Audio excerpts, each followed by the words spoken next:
I would say another ick when it comes to like networking is, I kind of touched on this earlier, but when you're going out to shows and you're meeting artists, promoters, managers, whatever it is, you're gonna get a way better result from that conversation if you're organic and you want to meet them as a person first.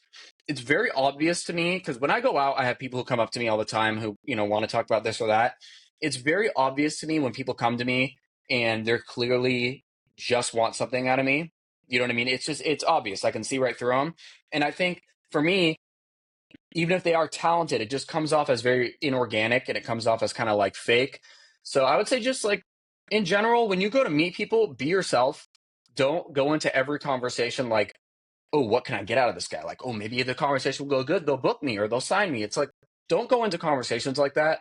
Go into it because you want to connect with them as a person and get to know them as a person and kind of, go from there. And you will get way better results from that because in general, in music and in life, people want to work with people that they're friends with, that they get along with.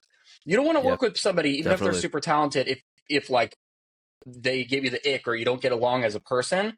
So yeah, just be yourself out there. It's not everything needs to be a sell and a pitch. Sometimes you can just meet people. I've built my biggest connections at 6 a.m. in somebody's kitchen when we weren't even trying to bring something out of it because we just became homies and we became friends. And, things come out of it in a much more organic and natural way that way. Oh yeah, we've all been at those after parties doing our best networking when when our brain cells are at the fewest for sure. So, yeah, Don't party, kids. Don't do drugs. But yeah, no, that is definitely don't do them. Yeah, don't do them. Don't do them. Yeah, that is honestly the truth and how to go about it. I mean, the funniest, randomest, one of the stories I tell a lot was like working with somebody in the industry on a very transactional basis, and then we ran into each other at a ski mountain and we had a beer together and we found out we were from the same like couple towns over growing up and had a lot in common. And then since that conversation, everything changed, So I agree, like find that common thread, be personable, be humble, tell a good joke, I don't know, and go from there. Yeah, be real with it. Yeah, be real with it. I mean, I have so many examples of that when it comes to me releasing music, like Dylan Nathaniel, for example, or Wednesday, two of my best friends.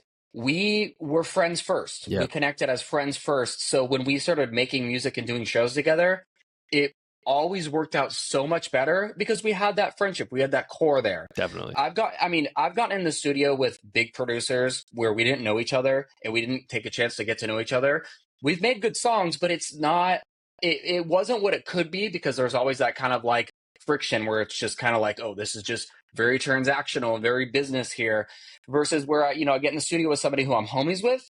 Even if we get distracted from time to time because we're joking around, the song will be better as a result of that. And I think there's something to be said about like I think you're more willing to take risks with people that you're in it with, right? Like you're kind of you're in the trenches with somebody and like you're like, dude, this sounds kind of cool. Like, should we just go with it? And like, yeah, fuck it, let's do it. Instead of somebody who's like rigid in their process or has a certain thing they want to achieve with their product, whatever it is, right? Like, I've been working on a track with a buddy who's like really into garage, and I had this sort of remix I was working on, just like an unofficial edit thing, and he taps in, and I'm like, should we make that second drop just go into a garage drop? And he's like, fuck it, why not? Who cares? It's our thing, So I totally vibe with that. And